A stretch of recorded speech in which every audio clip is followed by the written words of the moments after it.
O Moro não é só vítima, não foi só vítima desse plano do PCC, não. Não, claro que não. O Moro, digo aqui, prestem atenção, é vítima também do Judiciário Federal. O advogado Rodrigo Tacla Duran prestou depoimento ao juiz Eduardo Apio, que conduz a Operação Lava Jato, não, os despojos, né, não sei, o que restou sobrou da Lava Jato. Da Lava Jato em Curitiba. E o Tacla Duran, esse advogado, voltou a fazer acusações contra o Sérgio Moro e o Deltan Dallagnol. Atualmente, os dois são congressistas pelo Paraná e, por conta disso, Apio, que é o novo juiz da Lava Jato, o novo juiz de uma operação que não existe mais, né, o Apio ele decidiu encerrar a audiência e mandar o processo ao STF. No depoimento, Tacla Duran disse ter recebido pedido de pagamento para ajudar em negociação de delação premiada. O advogado é réu, acusado de lavagem de dinheiro, e estava foragido até este mês, quando o Apio decidiu revogar a prisão preventiva que tinha sido decretada quando o Moro ainda era juiz. Agora sim, a bomba é para vocês, e vocês que estão aí em casa prestem bastante atenção, porque esse é um assunto muito sério e não tem sido tratado com a devida seriedade e com a devida atenção. O juiz Apio assumiu a vara de Curitiba, assumiu o que restou da Lava Jato. Esse Tacla Duran que ele chamou é o chamado inimigo do Moro. Ele é um advogado que é conhecido lá no Paraná como inimigo do Moro. Esses dois dados. Tá, todo mundo reteve? Okay. O juiz Apio, ele usava no sistema da Justiça Federal a seguinte sigla, LUL22, LUL 22. Tá? Fechou? Fechou. Sim. O juiz Apio doou R$13 para a campanha do Lula. E ele é proibido, o juiz não pode doar para a campanha. Fere a Constituição, artigo 93, se não me engano, ou 92, inciso 3, alguma coisa assim, mas tá lá. 93. E também fere o Estatuto da Magistratura. Loma. Então ele não podia ter feito isso. Mas o que aconteceu? Quem é que disse que ele doou? O sistema eletrônico do TSE, na prestação de contas.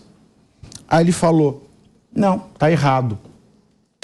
Tá errado, mas eu não vou pedir para retificar. Ou seja, este juiz Apio, que herdou a Lava Jato, ele doou R$13 para o PT, porque se ele não doou, o que ele está dizendo aqui? Presta atenção, o juiz Apio, Eduardo Apio, está dizendo que o sistema eletrônico da Justiça Eleitoral Brasileira não é confiável. Ela é passível de fraude. Olha o que esse juiz está dizendo. Olha o que esse juiz está dizendo. Esse juiz que doou R$13 para o Lula, o sistema eletrônico da Justiça Eleitoral é passível de fraude. E aí ninguém notou, né, esse detalhe. Ninguém notou esse detalhe. Ah, mas eu não vou processar. Ou seja, ele não pode provar que não foi ele e ele tem medo de provar que foi ele. Ou seja, ele está encrencado de todo lado. Se ele não processa e diz que não foi ele, ele fala que a Justiça Eleitoral Brasileira, o sistema da Justiça Eleitoral Brasileira é passível de fraude. Se ele processa, ele vai ter certeza que ele infringiu a Constituição e o Estatuto da Magistratura. O CNJ não faz nada. Ele continua lá. E o que ele fez? Se as ações que restam da Lava Jato estão no STF, por que é que ele chamou o Tacla Duran? Só para colher depoimento contra o Moro. Em que momento? Justamente no momento em que Lula fala que isso é uma armação. Sim. Tá, quem quer começar? Porque isso é óbvio demais. Por favor. Bom, em primeiro lugar, a gente espera que o Deltan Dallagnol, que andou já protestando contra a imparcialidade, entre aspas, deste juiz, vá até o CNJ, o Conselho Nacional de Justiça, e reúna outros deputados, porque esse juiz deveria já ter se declarado suspeito.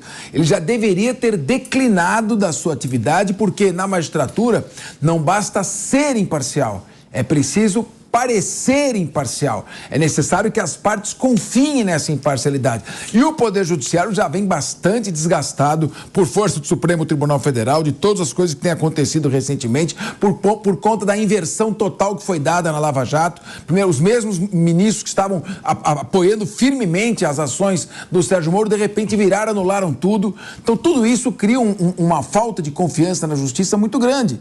E é importante que esse juiz, para preservação da própria imagem dele e do Poder Judiciário, ainda que ele seja imparcial, ainda que tenha sido uma doação que ele não tenha feito, que por um erro do sistema tenha ocorrido, vamos partir do pressuposto que ele está dizendo a verdade, ele deveria declinar, e não o fazendo, o CNJ deve dissipar essa suspeita, para isentá-lo completamente desta suspeição, ou para afastá-lo compulsoriamente, porque ele não tem condições de julgar nestas condições. E aí? O que vai acontecer com o Apio, Nelson?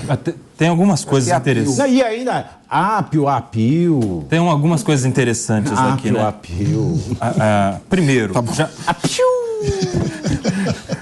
como dizia o presidente Michel Temer, tá bom, já sei.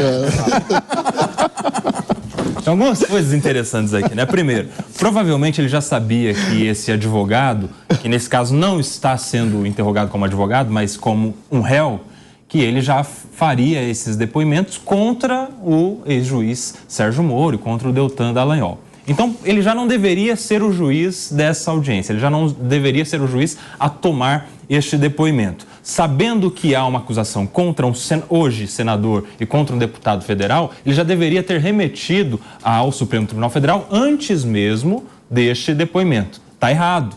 Mostra uma parcialidade, mostra que ele tem muita vontade de atuar neste caso e colher aí dos frutos da repercussão disso. Mas é muito interessante que isso também aconteceu quando o Sérgio Moro era juiz. A gente se lembra, por exemplo, do áudio do Bessias, né? Que o Sérgio Moro, como juiz, divulgou um áudio que era de uma presidente da República que também tinha no STF a sua competência, o foro por prerrogativa de função. O Apio, já, como o Fernando Capês já disse aqui, já deveria ter se declarado suspeito. Todos os dias, juízes sérios em todo o Brasil fazem isso. Quando a pessoa tem algum tipo de ligação, ou por amizade, ou por inimizade, ou por simpatia, ou por alguma paixão que tenha a respeito das partes que estão envolvidas nos processos, juízes sérios todos os dias declinam a sua competência, se retiram do processo e não precisa nem dizer por quê, por motivo de foro íntimo, não precisa nem justificar. Esse juiz já deveria ter feito isso. Quando o próprio juiz não faz, a corregedoria do tribunal já deveria ter também agido. Quando a corregedoria do tribunal, que é o TRF4 lá de Porto Alegre, não faz, o CNJ deveria ter feito. Então ele não tem competência. Sabe o que a gente está correndo risco aqui? De todos os atos que ele tem praticado no que restou da Lava Jato, também serem anulados. Então a gente vai ter uma operação cujos atos do Sérgio Moro foram anulados e agora o que sobrou dela provavelmente também serão.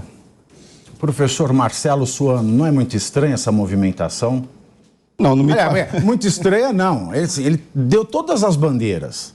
Não é? A pessoa, ela saiu, ela estava num quarto sozinha com o sujeito foi morto.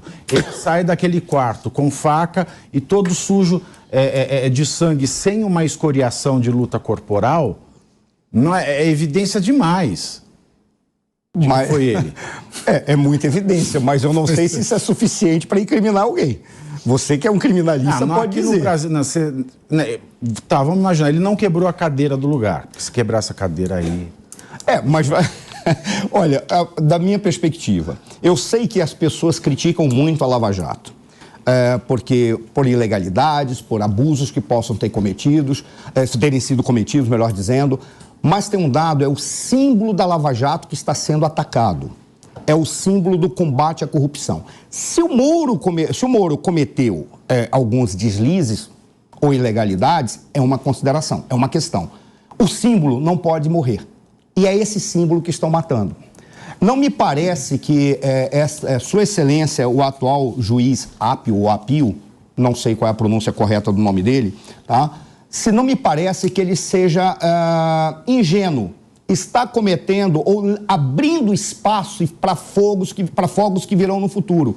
Me parece que esses fogos serão até necessários para a destruição desta operação, porque ela corporificou uma tentativa de combater e retirar os cupins que estão na árvore do Estado brasileiro. O Estado é uma árvore, foi tomado por cupins. Cometeu erros? Cometeu. Mas qual era a estratégia do Moro? A estratégia do Moro foi a estratégia da Operação Mão Limpa. Qual era a estratégia da Operação Mão Limpa?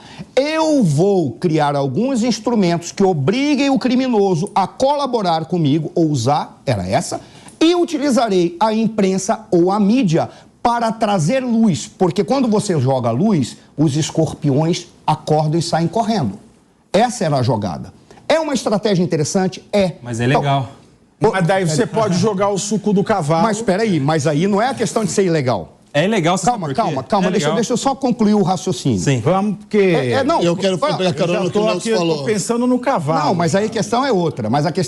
Tudo bem, é ilegal, ótimo. Mas qual era a jogada da Operação Lava Jato? Ela diz, está tudo ilegal. Então eu tenho que usar os instrumentos que estão disponíveis aí. Porque se nós formos utilizar o argumento da legalidade, a gente tem que lembrar também que a legalidade existia no regime nazista, porque tinha uma Constituição e um sistema jurídico que funcionava para matar judeus. Mas lá era uma legalidade contra direitos fundamentais. Aqui a legalidade em preservação de direitos fundamentais. Não é, aí é que está o detalhe, porque a legalidade que você está adotando para a preservação de direitos fundamentais, ela está sendo minada paulatinamente. Lá era legalidade para... do crime organizado. Lá era legalidade para prender. Posso falar? Esse é o problema. Para preservar a liberdade. Posso trazer aqui para a minha realidade? Traz aí, traz e já martelo o martelão. Obrigado, porque as palavras são bonitas, mas eu custo a entender algumas coisas assim. Então eu vou trazer para minha realidade, tá bom? Lava Jato lá atrás, como disse sabiamente aqui o Nelson Kobayashi, o Moro perdeu força por causa de um telefonema, por causa de WhatsApp, de mensagens e tudo mais, ok? Perfeito. Esse juiz federal, Eduardo Apio, vai perder força por causa de R$13.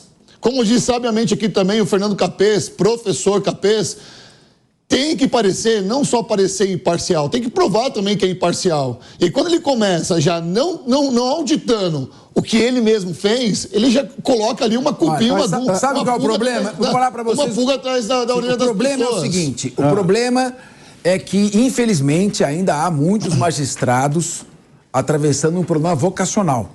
Deveriam ter prestado concurso para Ministério Público. Exatamente. Deveriam ser promotores. Okay. Se ele é juiz, ele é imparcial, ele tem uma balança, ele tem que olhar os dois lados. Ele não pode se miscuir na produção da prova, ele tem que se preservar no momento do julgamento. E o problema da Lava Jato, a Lava Jato apurou escândalos como o da Petrobras, que tinham o condão de poder levar o país à bancarrota.